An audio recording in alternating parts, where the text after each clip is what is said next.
Baik, selamat malam. Perkenalkan, nama saya Bung Izab Samuel Joel Sitomel dengan NIM 120/19/0220 dari kelas TI 4304.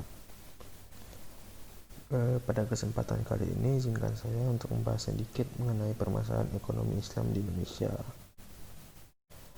Pertama-tama, ekonomi adalah kebutuhan yang mendasar dalam kehidupan manusia. Untuk bisa hidup dan berkembang dalam kehidupan sehari-hari tanpa adanya ekonomi, maka keberlangsungan proses kehidupan manusia akan terganggu.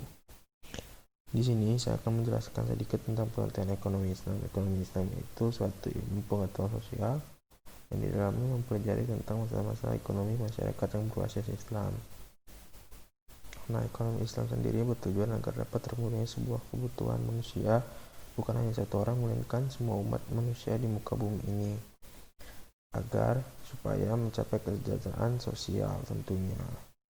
Nah, maka dari itu umat manusia dianjurkan untuk jujur dengan sesama dan saling menjaga sehingga tercipta keadilan dalam sesama umat manusia.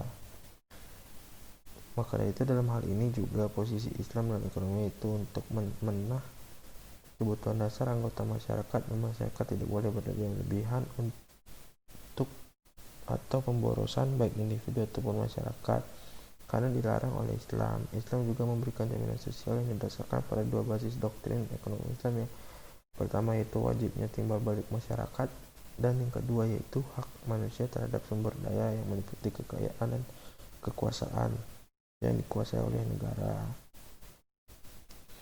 Negara sendiri memiliki fungsi dalam mengaplikasikan prinsip kewajiban timbal balik dengan cara mengatur warganya supaya mematuhi hukum yang sudah diatur oleh Islam, sehingga terciptanya kesejahteraan bagi umat manusia. Nah, ekonomi Islam juga mempunyai tujuan yang mengarahkan pada sistem individu dan kolektif, sehingga tercapai tujuan-tujuan yang menyeluruh. Tujuan tersebut diantaranya menyediakan dan menciptakan peluang-peluang bagi semua orang dalam kegiatan-kegiatan ekonomi, memberantas kemiskinan dan memenuhi kebutuhan dasar bagi semua individu manusia, dan terakhir meningkatkan kesejahteraan ekonomi Islam. Dengan pemaparan di atas akan terciptanya pertumbuhan ekonomi Islam secara cepat karena terciptanya lapangan kerja serta adanya kejujuran dan keadilan dalam setiap individu masyarakat, sehingga masyarakat bisa hidup sejahtera. Tetapi ada beberapa tantangan atau permasalahan ekonomi Islam di Indonesia, antara lain lembaga keuangan syariah masih menghadapi masalah pemodalan sehingga hal ini dinilai masih menganggap perluasan jangkauan pemberian pembiayaan dan pendanaan bagi pelaku usaha dengan biaya yang lebih rendah. Yang kedua, percepatan pengembangan inovasi produk syariah.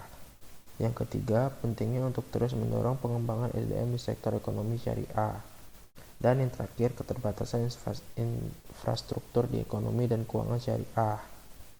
Nah, meski demikian, lembaga keuangan syariah termasuk salah satu sektor yang memiliki daya tahan lebih kuat dalam menghadapi krisis. Oleh karena itu, ketika sektor keuangan bertumbangan pada krisis yang terjadi sebelumnya, institusi keuangan syariah justru mengalami pertumbuhan yang positif. Nah, oleh karena itu dapat disimpulkan bahwa untuk mengantisipasi kendala tersebut, Indonesia perlu meningkatkan awareness atau preference tentang sistem keuangan syariah dan perbankan syariat Islam. Berdasarkan penelitian, awareness dan preference berpengaruh untuk meningkatkan kesadaran dan pengetahuan kepada masyarakat tentang sistem keuangan syariah dan perbankan syariat. Selain itu, kunci khusus industri bisnis keuangan syariah adalah kolaborasi yang baik untuk mendapatkan solusi bersama terhadap kewenangan pemerintah serta regulasi yang telah ditetapkan pemerintah. Mungkin sedikit sekian saja yang bisa saya sampaikan. Untuk salah-salah mohon dimaafkan. Terima kasih.